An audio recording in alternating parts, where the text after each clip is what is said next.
Gary Innes gyma ennymal an sŵl ciol tradition dan y halapa, lys y griach na niach ciwl y clich gan bwgsa. Hai y cwjach fyr hyrfachal an sŵl spores, y clich camanachgers an y yeristan agos alapa. I had the shanty stick in a hand, about 4-year-old, out in the garden out the back, and that was it. Kind of every kid in the West Coast really pretty much gets given a shanty stick, you know, as soon as you can hold one, and that was pretty much it. And another 4 years later, 8-year-old, the accordion came along. I never actually ever saw it going full time, but what I did was have a kind of a dream of doing that. So I played in kind of ceilidh bands all my life, growing up as a teenager, and then decided to move to Glasgow. I went out to Glasgow Airport and I got 500 business cards made up. I went round every pub and club in Glasgow and handed them out, and the work started slowly coming in until it got to a stage that I could give up my day job. I've been very lucky the last few years. The Kazakhstan is, we go out and play for oil companies, and then all the money they make from the concerts and from the events that we perform at, we then go down and give the money to the orphans. And this has been going on for the last 4 years, and we go back out again this January. Quite often you can walk in and say you meet the children, or you'll maybe go and play in for deaf people and such like, and the hairs in the back of your neck are standing up because you walk in. But not only that, you see the difference that you're making as well, and it makes the little trivial things in life seem very, very small when you're in a country like that. I've just back actually last month, been over there. It's my 3rd year now, doing a tour in San Francisco, down the coast, San Jose, Santa Cruz, and I was fortunate enough as well to go down and do 5 days work in Los Angeles as well. So that was very rock and roll, and had a ball down there. But while I'm out there as well, I go out and do some shinty coaching with the Northern Californian Kamina Club. It's a bit of a tongue twister sometimes, especially with a wee drama in you. It's fantastic and amazing to see that shinty is actually getting played so well on the other side of the world now as well. I was the front cover of the new Runrig album, Everything You See, which was a great honour and brilliant and great fun as well, and it's again, the boys have done a great job because it's promoting the sport again all over Europe and worldwide as well. I believe there's been a lot of people from many different countries asking what on earth this gentleman is swinging around his head on the front cover of their album. So yeah, it's absolutely brilliant, and we've had a lot of fun. So well, I hope they look at it the same way. I certainly have anyway. In the band Box Club as well, myself and John Somerville started there last year. In fact, no, it was probably 3 years ago now. Geez, time's flying by. And yeah, it's going from strength to strength. Brought out our album there in March this year. We're having great fun with that, getting some nice gigs, nice festivals, so having a lot of fun with that. Another band is the Darien Project, which myself and Ewan Robertson put together, and we did a lot of festivals in Europe a couple of years ago, and kind of it's actually kind of fizzled out a little because we've all kind of gone our separate ways and on other projects and such like as well. But there's a kind of view of making a new album. It was to do a Darien project or another kind of solo, or myself and Ewan. So I think that's going to be the angle we're going to be going down, just the two of us, and maybe build on that. But certainly the Box Club, that's quite a big part of the music just now, and obviously getting out and getting the festivals and having a lot of laugh with that. If I was to finish tomorrow, I have won every medal in shinty, and that's brilliant. I mean, very delighted with that. Lost a few as well, but I can say that I've got my winner's medal, so that's been great. And Fort William's success in the last few years has been kind of on the up, so we'll hopefully continue that and try and win a few more as well on the way. Free hit, must pass it though. Here we go. Here's the first one. Oh, what a great goal! And it's the captain. It's Gary Innes. It is a cracking goal.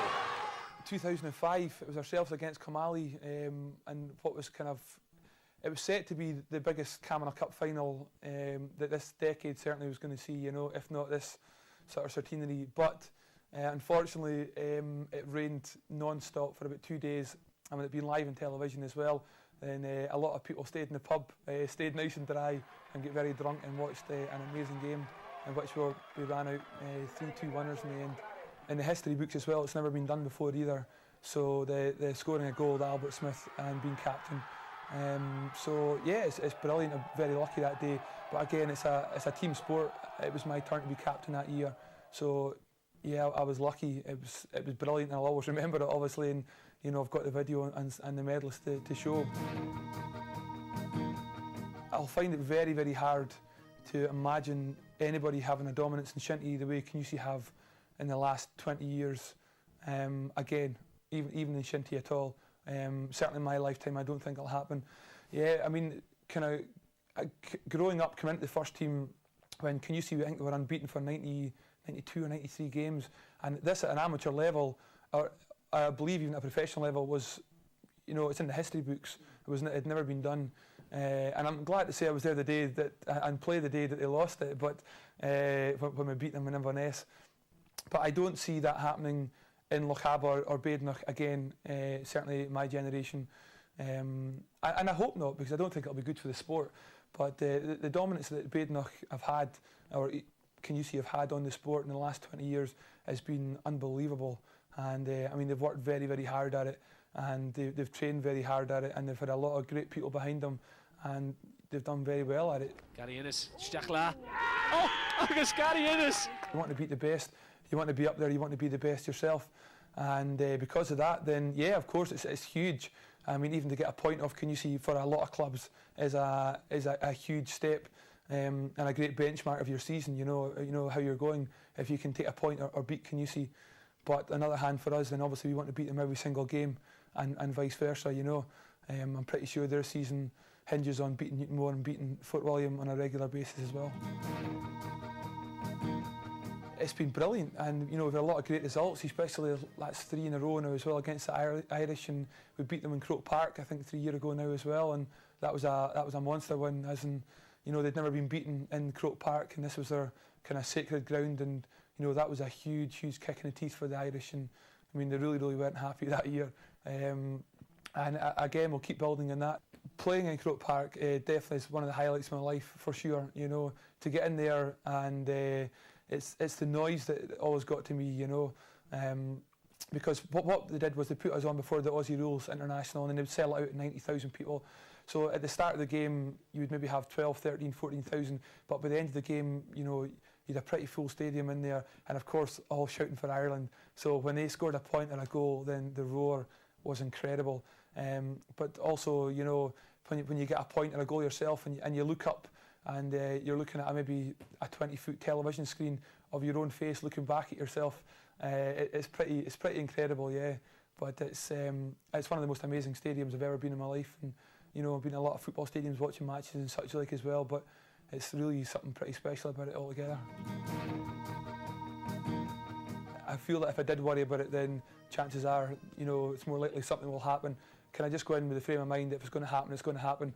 Unfortunately with shinty, it's a little bit more like, it's not kind of if it's going to happen, it's more when it's going to happen, but usually when it happens, it's not quite as bad as you first suspect or you're hoping, I mean, I've had my thumb shattered before and fingers broken, and I've seen myself one night in Perth A&E try to get my finger lanced before I go on a gig because I couldn't touch the keyboard and things, and so yeah, I mean, it does happen, but touch wood, we'll get away with it for another wee while yet, and but yeah, it's becoming more a problem, obviously. The more I'm kind of playing, and the more I'm playing at a sort of an international level as well with music, then that if I'm going to get injured, then it is meaning missing trips, and obviously a lot of big kind of events. So it's something I am going to have to look at a lot more seriously in the future.